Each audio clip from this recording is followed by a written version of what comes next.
Hey everyone, Daniel Rubino here, Windows Central. We're at CES 2019, and today, well, Razer just showed off its new Razer Blade 15-inch. Now, this is the same laptop, but it got refreshed. Today we'll tell you what's new. Stay tuned.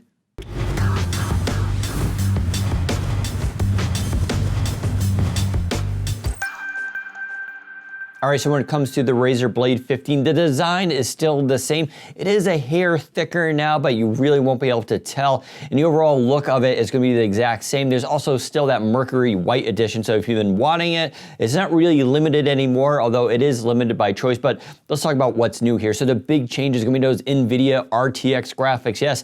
At CES here, NVIDIA is announcing RTX graphics are now available for laptops, and Razer's going all in on it with the Razer Blade 15. So there'll be 3 versions available for you, including the RTX 2060, the 2070, and the 2080, which is kind of insane. None of those last 2, the 2070 and 2080, will be Max-Q designs. Only the 2060 will be a full version.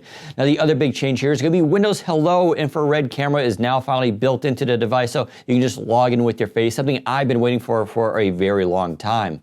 You're still going to get an Intel i7-8750H processor, and the RAM has also been slightly improved now. It's slightly faster, and it supports Intel XMP up to 3200 megahertz. That's up to you, though, if you want to upgrade to it. It can also support up to 64 gigs, but again, you'll have to upgrade yourself to get that. Now, when it comes to those displays, well, you're still going to get that 15-inch 144 hertz at full HD. That is still non-touch, unfortunately. If you do want touch, though, you can get the 4K version, which is locked to 60 hertz. Now, Razer was showing off some new display technology they're experimenting with and getting some feedback on. One of those is going to be a 240 hertz screen, so that's something to look forward to. That's also a full HD one. We saw a little bit of it in action, and it looked really stunning, but it could only be superseded by a 4K OLED option, which is also being experimented with. That looked absolutely jaw-droppingly beautiful. I'm curious about the battery life on that. No ETA when those will be coming out, but maybe sometime later this year, so fingers crossed.